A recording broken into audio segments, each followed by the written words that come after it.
This is the Qrevo Curv 2 Flow. It's Roborock's first ever roller mop robot, and I've been living with it for a couple of weeks now. Quick disclosure up front, this video is sponsored by Roborock, but everything you're about to see is from my actual floors, my actual testing. And look, there's one thing about this robot that nobody's really talking about, including a setting you need to change on day one, so stick around for that. So here's the thing about basically every robot mop you've used up until now.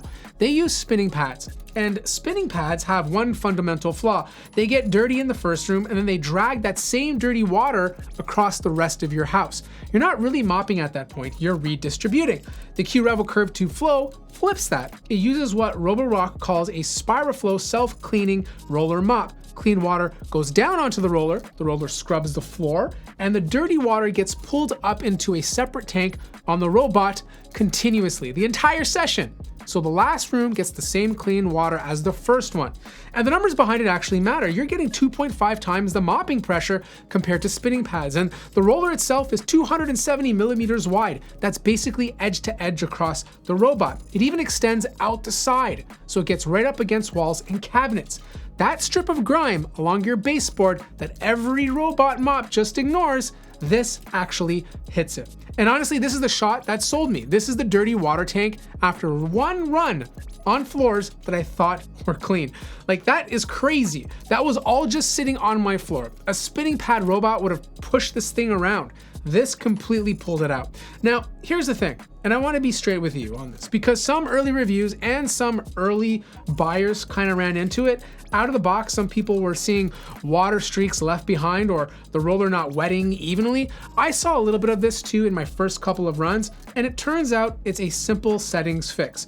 There's two things. One, you go into the app and set the water tank level somewhere between 25 and 30. Two, set the mop refresh interval to every 10 to 15 minutes so the robot goes back to the dock and rinses the roller mid-session. I did both, and the streaking basically disappeared.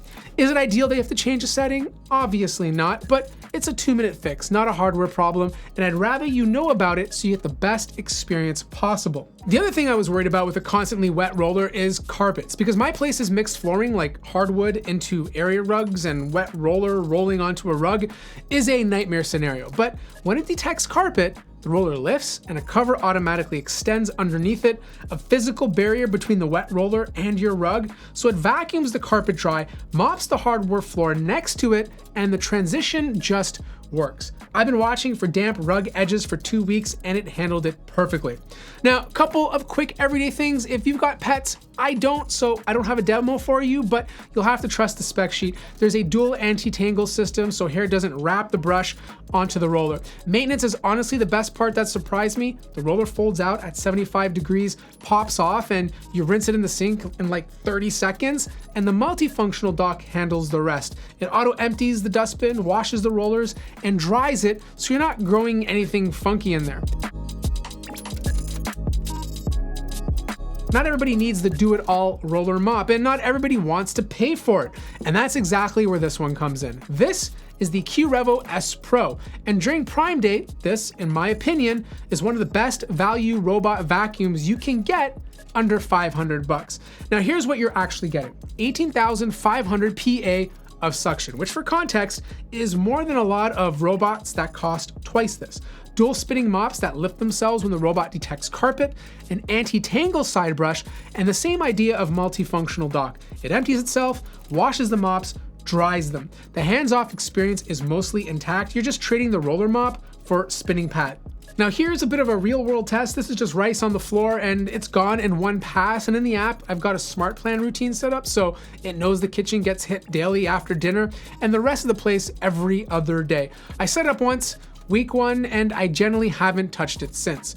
So the positioning is actually pretty simple. The Qrevo Curv 2 Flow is the do-it-all flagship. That roller mop is generally a different category of mopping.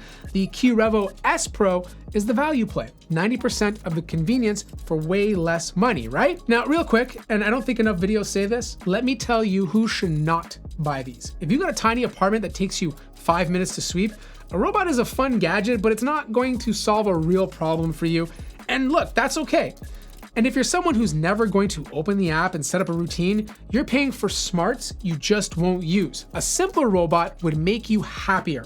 The Roller-Mop and the self-washing dock generally earn their keep if you got real square footage, mixed flooring, or you're just tired of mopping. If that's not you, save your money. I'd rather you skip it than buy it and feel like it didn't change your life. One more really quickly, because some of you watching don't actually need a robot at all.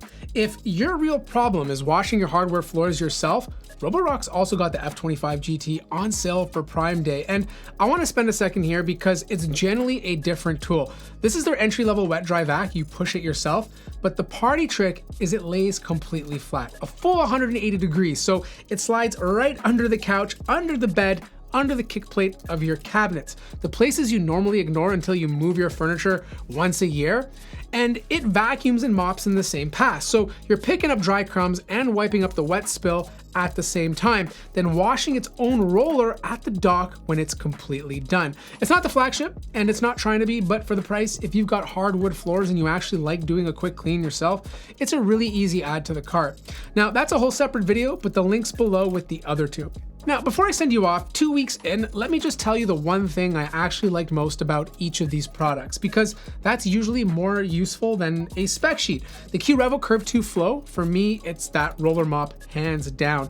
I generally didn't expect to care this much about how a robot mops, but seeing clean water go down and dirty water come up every single pass instead of one filthy pad smearing my place, that changed how clean my floors actually feel.